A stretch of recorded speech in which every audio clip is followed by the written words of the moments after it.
Kalingap Rab ay ibinalitang isang ganap na milyonarya na nga sana itong si Beyonce.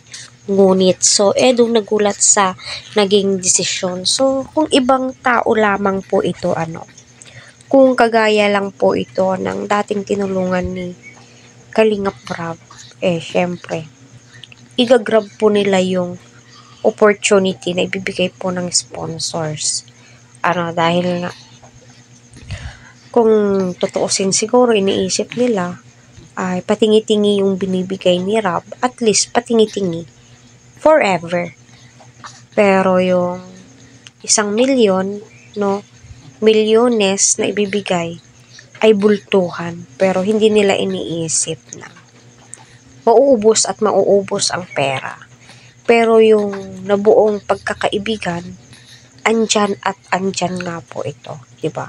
Kagaya ng isang baso, kapag ito ay nabitawan, nabiak, kahit anong gawin mo, hindi na po maibabalik ang tiwala ng isang tao, di ba?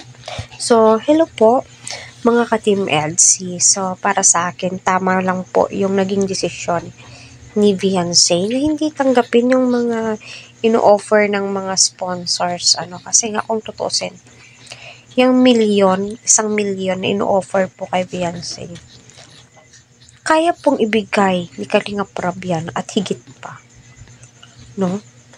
Kasi tignan nyo po, pagtulong-tulong yung mga sponsor, kapag nalikom po to kagaya ng pabahay, sobra-sobra, di ba?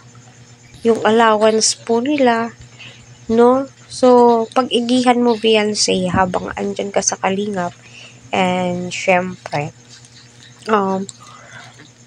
mag-open ka ng bank account mo. Alam naman po natin na may bank account na po itong si Beyonce. So, para sa akin ay deposit niya yung mga ibinibigay. Kapag may extra siya, ay i-deposit po niya, mas mainam po yun. Para sa ganon, makapag-ipon po siya at hindi po mawala basta-basta yung perang ibinigay sa kanya, diba? Pero alam naman po natin na itong si Beyonce ay masinop sa pera, lalo na po ang kanyang pamilya, diba?